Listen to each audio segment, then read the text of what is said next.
Nako, ayan.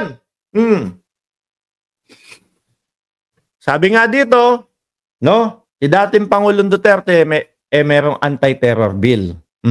Mukhang pasok yung ginawa ni BP Sara, mga kababayan.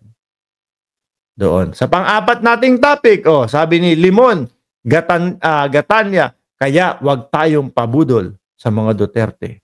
Sabi ni Ben E, lahat ng Duterte, pati vlogger nila, itapon sa West Philippine Sea. Ito, sabi ni Carlo Abanilla, Anti-Terrorism Act pa lang, pwede na matanggal si Sara. Masaklap niyan, siya ang co-chair ng NTF-ELCAC na gumawa ng act na yan. Gagamitin sa kanya. Ayan, gabaan na mga Duterte. May feeding program pala sa EDSA daw, sabi ni engineer. Wala nga, madami nagrereklamo eh.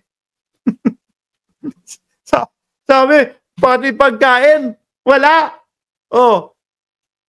Nakupit na daw yung 300, kapos pa yung pagkain. Anyway, mga boss, sabi ni Inday Sara Duterte ng ating Vice Presidente, no? Natatawa ako sa violations on the anti-terrorism law. Abogado ako. Alam ko kung ano ang illegal at hindi illegal. Sabi ni BP, ha? Alam pala ng Vice Presidente yun. Bakit umabot siya sa punto na nagbanta siya sa presidente pa ho natin, mga kababayan? No?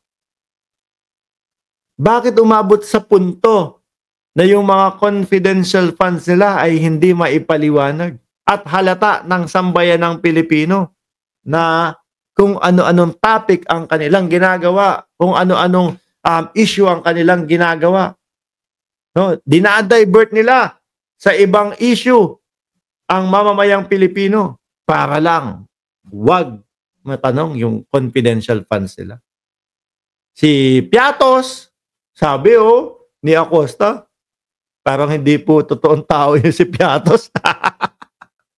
At saka si Cocoy Villanueva. Yun, dahil nasagad po yung mga katanungan sa kanila, hindi ko na po kaya.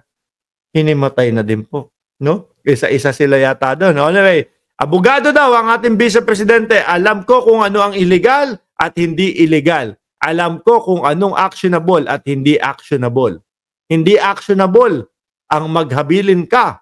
Hindi actionable, yun. Walang active threat doon kung hindi ka ako matetegi. No? Ang iniisip ko talaga doon, mga kababayan, pwedeng baguhin ang ating Vice Presidente. Kumbaga may kausap na Nandiyan na si Bossing. Boss, eto, ikaw kausap ko. Pag, kumbaga may deal na tayo. Pag ako nategi, yariin mo sila BBM. May mga deal na no? May pagtangka na, mga boss, no? Pag biglang nagbago ang isip ng Vice Presidente, ay hindi na pala, wag mo na akong hintayin mategi, baka unahan pa ako niyan. Yariin mo na talaga.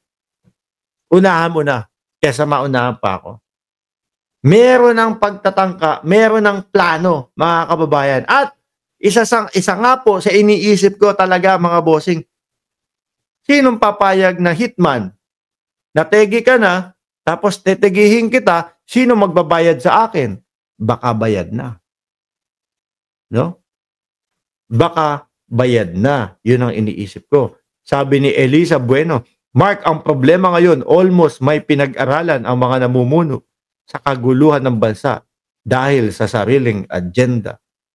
Sabi ni Pempe, Sir Mark, Pempe Santiago, paano pag nagpunta si Robin sa rally nila para kumain, magugutom pala kasi baka hindi kaya nga nandun lang sa Senate yun. Si Robin Padilla. Doon lang yun sa loob ng Senate. Pag nagutom yun, ewan ko may sumisigaw pa dito, mga kababayan. Huwag niyong hintayin na si dating Pangulong Duterte ang pumunta diyan sa rally na yan. No? Pag nagpunta si dating Pangulong Duterte diyan sa rally na yan, dagsana ang mamamayang Pilipino. Mga boss, baka nakalimutan nyo, halos palagi, no? Sa inyong mautog, nandoon ang dating Pangulo.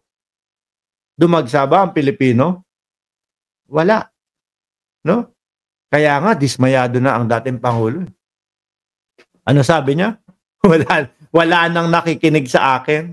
Totoo ho yun. Yun ang siguradong nararamdaman niya. Bakit to? Sinimulan nila yung mautog, nandoon siya. May mga pumupunta. Hindi nga lang madami. Nagdalawang araw, nagpitong araw, nagpaulit-ulit yung mga mautog nila, nandoon siya. Walang dumadagsaho. Kahit na pagewang-gewang na maglakad ang Pangulo, dating Pangulo, wala pa din ho. Mga boss. Paano na yan? Di ba? Ngayon, may nagpaliwanag po si Yusek Jesse Andres, mga kababayan, ng DOJ. No? DOJ po, mayroon po tayong batas na ATA, Anti-Terror Act. No? Tingnan nyo po ang Section 4 describing the act of terrorism. Naku, yari si BP dito. Yun po ay nakasaad sa ating batas na pag kayo ay gumawa ng hakbang upang saktan, magbanta ng buhay ng ibang tao, kasama po yan sa terorismo, lalo na po pag ang purpose niyan ay to intimidate and sow fear. Ayan, nako. Ito po, mga kababayan, ang mas lumalalim, no? Ang mas lumalalim po na kakaharapin po ni Inday Sara Duterte. Sabi ni Ren Besirel, neutral lang kung mamamahayag ka. Hindi naman ako mamamahayag eh. Vlogger ako eh.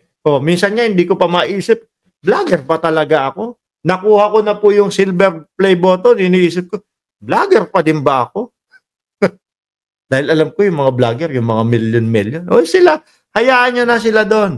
No? Basta tayo dito, nagpapaliwanag tayo, no? Nung mga nakikita nating galaw-galaw sa politika, mga kababayan.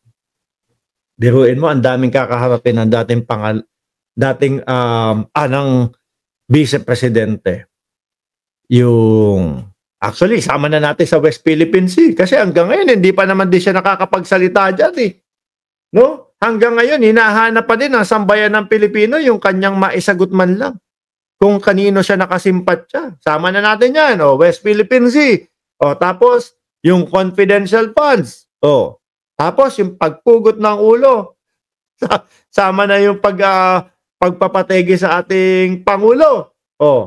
Ano pa dadagdag natin dyan? May isa pa akong nakakalimutan, mga boss eh. Confidential funds, yung pagtegi sa ang daming kakaharapin, mga boss. Tapos sasabihin nila, madaming susuporta sa kanila, madami pa ding taong nag-aantay sa kanila na maging presidente. Nakakatakot po yan. No? Biruin mo, ganun magsalita ang vice-presidente. Presidente pa po yun, mga kababayan. Yung binantaan po. No? Paano na tayo na maliliit na mga Pilipino? Di ho ba? Paano na ho tayo kapag sila ang naging presidente, mga kababayan? Hindi ko nasasabihin sa inyo na huwag niyong suportahan. Pero alam ko po, matatalino kayo. Diba? Alam ko po kung alam nyo na. Alam ko po na alam nyo na ang gagawin. Diba? Sabi ni Eliza Bueno, almost mark, taga-UP, ang laban ng Pangulo at taga-Apbayan, maraming bad element sa bansa. Correct. No? Senior citizen, kung nasa 48 years old lang ako, baka maging political vlogger din ako, Sir Mark. Bakit hindi po? Wala naman pong pinipili na edad ang pagiging vlogger, mga boss. No? Anyway, mga kababayan, sabi dito ni Claro, rekta. Kahit matanong si Sara sa Congress, wala ka pa rin silbi dahil sagot, no comment. Totoo. Hirap, Kaya, sabi nga ni Senador Trillanes, dating senador, kakasuhan mo ng kakasuhan yan, makakatakbo pa din yan ng pagka-presidente. Dapat daw po i-impeach, mga bossing. Pag na-impeach, mukhang yun ba yung sabi niya, hindi na makakatakbo bilang presidente? Sabi ni Raymar, isa pa yan, yung pagdamay kay Pem na itatapon daw po yung labi. Ay, isa yan mga kababayan Isa yan doon sa reason kung bakit siya pinapadisbar. Tapos, yung pananapak niya doon sa Davao dati, naku, nahahalungkat din po pala yun. No? Meron din pala yun. Tapos yung huli nga po, yung banta sa Pangulo. Pag nakasuhan si Sara ng may turpitude, sabi ni Joy Rack, sabi ni Mabel Quinjo, impeach talaga ang kailangan kay Sara. Anyway, mga kababayan, yan muna po ang ihahatid ko sa inyo, no? Mamayang gabi ulit, sabi ni Chi, iyak DDS niyan. Wala nga ako nakitang DDS ngayon, no? Walang piso comment ngayon diyan sa comment section. Nakaka-boring. Magpapaalam na ako. Mga boss Chi Pamo sir, maraming salamat sa inyong suporta. Maraming salamat. Maraming salamat sa patuloy na panonood dito sa ating channel. Muli, God bless po sa ating lahat.